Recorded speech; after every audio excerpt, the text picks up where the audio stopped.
Over the years, the number one question I've been asked by people in the public is, do we have a fire pole and do we use it? Well, the answer is yes and yes. Welcome to the Brunswick Fire Department.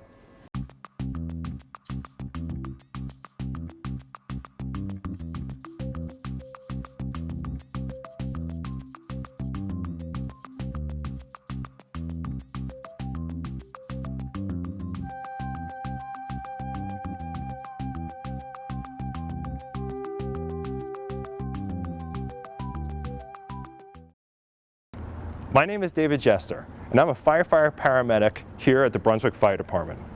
This, right behind me, is our central station, built in 1919. Today, I'm going to take you on a tour of the Brunswick Fire Department, and along the way, demystify any questions that you have about the fire service and public safety. So come along with me on a tour of our two stations. The Brunswick Fire Department was founded in 1826. A year after fire devastated much of downtown. In 1919, Central Station was built. At the time of its inauguration, Central housed teams of horses, hand pumpers, and modern fire engines for the time. Today, this station cannot keep up with the growing needs of the modern fire service. As the responsibilities of the fire service expands, so too do the vehicles carrying equipment necessary to mitigate emergencies. As you can see, maneuvering apparatus in and out of the bay requires great skill and difficulty. The doorway is built for much smaller apparatus. With only inches of clearance, even this simple task requires a level of expertise, making the mundane difficult. Because of the building's size, apparatus that should be downtown is housed at Emerson Station. Here you see that we have our tower truck, which fits in this station. Now, it's best utilized downtown and is best housed at Central Station. Unfortunately, that station isn't big enough to house this truck. So due to the height of it, we couldn't modify the station, so it sits down here. 36 full-time members are on the Brunswick Fire Department. A chief, 2 deputy chiefs, an administrative assistant handle inspections, budgetary, managerial, and operational logistics. The department consists of 4 crews. At any point, a crew may be staffed with 7 to 8 firefighters. Each firefighter is either an advanced EMT or paramedic. Each crew has 2 officers, a lieutenant and a captain. In the year 2016, the department responded to 4,300 emergency calls. We're heading upstairs here to the second floor at Central Station to our living quarters.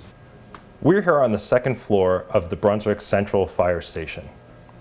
The second floor houses bunk rooms for the firefighters, the chief's offices, and our all dispatch office, which is today our administrative assistant's office. Patty's office was once dispatch for the fire department. This required a firefighter stay affixed to the desk for 24 hours. This position was called the watch position, and the watch's job was to answer the phone, take crucial information, dispatch calls, and record data during structure fires, including a myriad of other tasks. Today, when 911 is dialed, it rings to Brunswick's dispatch center, located in the new police station on Pleasant Street. Besides handling the busy call volume for Brunswick, they dispatch for Freeport and other surrounding communities as well. So, we're still on the second floor here at Brunswick Fire Department, and I am in our day room. And to answer a frequently asked question by the public, yes, we do have recliners. Being a firefighter means we work 24 hours. So there are periods of time when we're not always running calls, and then there is some time where we have downtime. This is where we spend it. If we're not training, if we're not doing maintenance on the building, if we're not checking trucks, we do have the opportunity after hours, usually in the afternoon, to come up here and relax. But with as busy as we are nowadays, we're very rarely in these anymore. We're usually out on the road. But it is a nice reprieve to be able to sit in these really comfortable chairs. Brunswick Fire Department is steeped in history. Everywhere you look, decorations connect the station to the past. Pieces of memorabilia adorn the walls of the station, reminders of those that came before us. And then, there are pieces of our past that are lost in time, like Smokey. This is Smokey, Brunswick Fire Department's last Dalmatian. Yes, fire departments did, and some still do, have Dalmatians. Now, in 1959, Smokey was banished from the town of Brunswick. He had, I guess you would say, a strange habit. He would walk out into the community and go down to the local doctor's office and steal boots off the doorsteps. Eventually, they couldn't figure out what was quite happening when the boots were missing until they caught Smokey one day stealing the boots. So Smokey was run out of town, and someone from a neighboring community actually adopted him. But Smokey was our last Dalmatian at the Brunswick Fire Department. And here's a picture commemorating him. I'm standing here at the old access to our hose tower. Years ago, what we used to do is someone would climb up this hose tower to the top. Down below in the engine bay, firefighters would then hook hose onto a winch, and we'd winch it all the way up to the top and then hang our hose. Nowadays, with the new hose, which is rubberized, we don't have to worry about that. But it's old traditions like this that still stay in the fire service. So this ladder here is a reminder of the old days. So I'm here at Central Station in the basement, and this is where our kitchen is. Here in Brunswick, firefighters work 24-hour shifts, living together in the station. It's often difficult to get meals in between calls due to the high volume of emergencies. We try and eat together when we can, but that doesn't always happen. In the morning, as a crew, we'll pick meals for the day. After the recipes are chosen, a firefighter will go to the grocery store, purchasing ingredients. It is important for the firefighters to stay in service, so you might see a department vehicle at the grocery store. This way, the firefighter can respond if an emergency should occur. During a 24-hour shift, firefighters will cook breakfast, lunch, and dinner. Their shifts begin at 7 a.m. and end the subsequent day, 7 a.m. We're here in the basement at Central Station, and this here is our gym. It is important for a firefighter to maintain a certain level of physical fitness.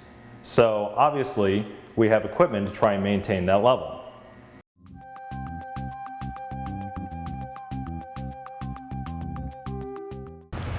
Hi, I'm Commander Tom Garapi with the Brunswick Police Department. The Brunswick Police Department is pleased to offer our citizens a safe and secure location to conduct your internet sales transactions. In our main parking lot, you'll find 2 parking spaces specifically marked for this purpose. With the increase of sales through online yard sale sites, Craigslist, and Uncle Henry's, the Police Department wants everyone to feel safe while conducting these transactions.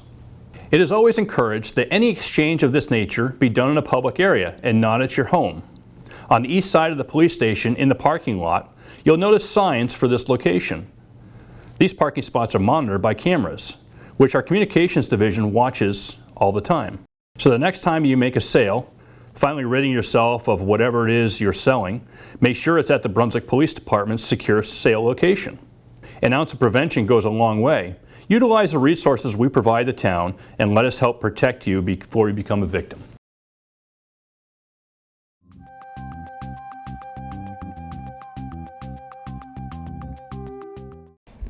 As time progressed, so too did the town's need for fire protection and rescue coverage grow. With an ever-increasing call volume and a need to reduce response time, in 2006, the Brunswick Fire Department opened their second station across town. With no name given at its inauguration, this station was known as the Cook's Corner Fire Station for many years. With the passing of Deputy Chief of the Call Department, Harold E. Emerson, in 2011, the station was renamed in his honor, reflecting the 41 years of service and dedication he selflessly gave to the community.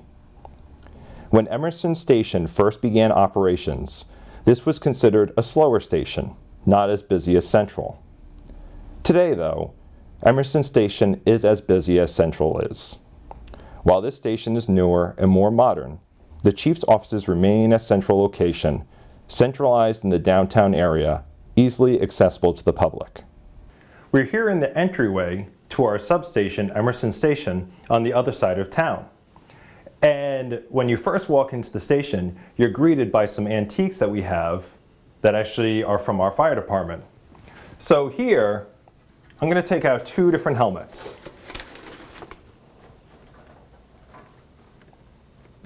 I have to be careful, I don't want to break them. So you can see the difference between some of the older helmets compared to the newer ones. This was one of the original, part of the Kennebec Hose Company, and then as time went on and it became the Brunswick Fire Department, it kind of morphed and we started having better helmets like this one. But this is just pure leather still. It's not hard, it wouldn't really protect your head from getting hit. Nowadays, there's actually a lot more to it than just leather on the helmet.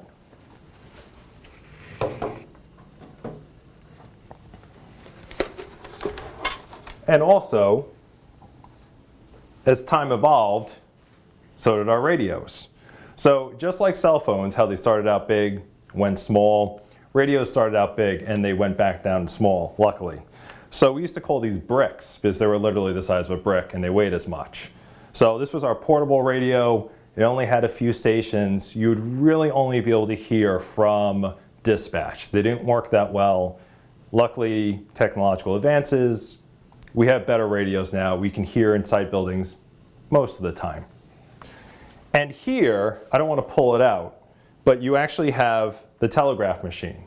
So before when we were talking about pulling on a call box and activating it, this would type out and tell us what call box and what area of town we'd be going to. And we even have the old telegraph button to transmit if we needed to.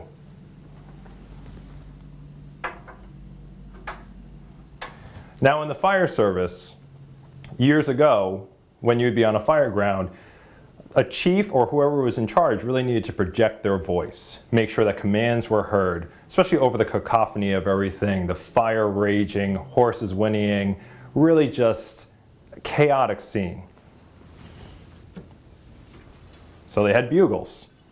And they would actually project their voice through the bugle. I'm not going to do that. But they would hold up to the lifts and yell their commands. It's quite ornate.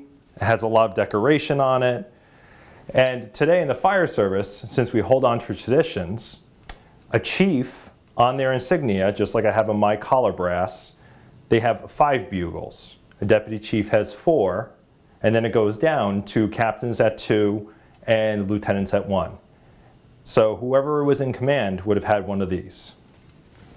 And here we have one of our old bells, and this actually used to be on the front of our ladder truck.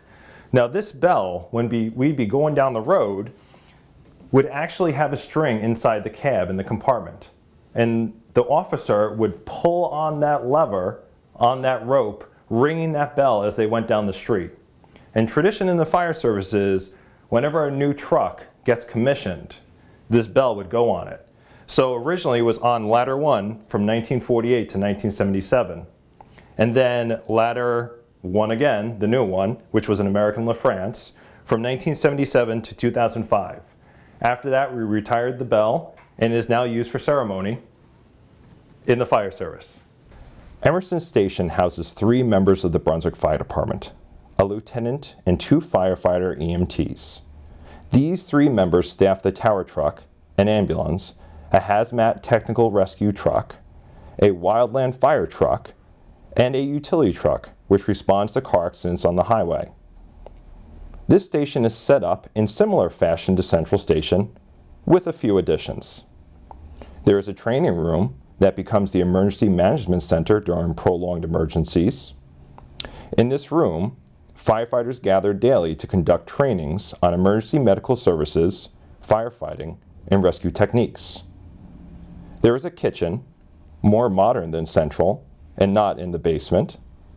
There is a day room where firefighters can relax in their downtime as well. At Emerson Station, firefighters also have separate bunk rooms instead of one large room. And a small gym to try and maintain health, keeping up with the physical demand of the job. I hope you enjoyed your time touring the Brunswick Fire Department.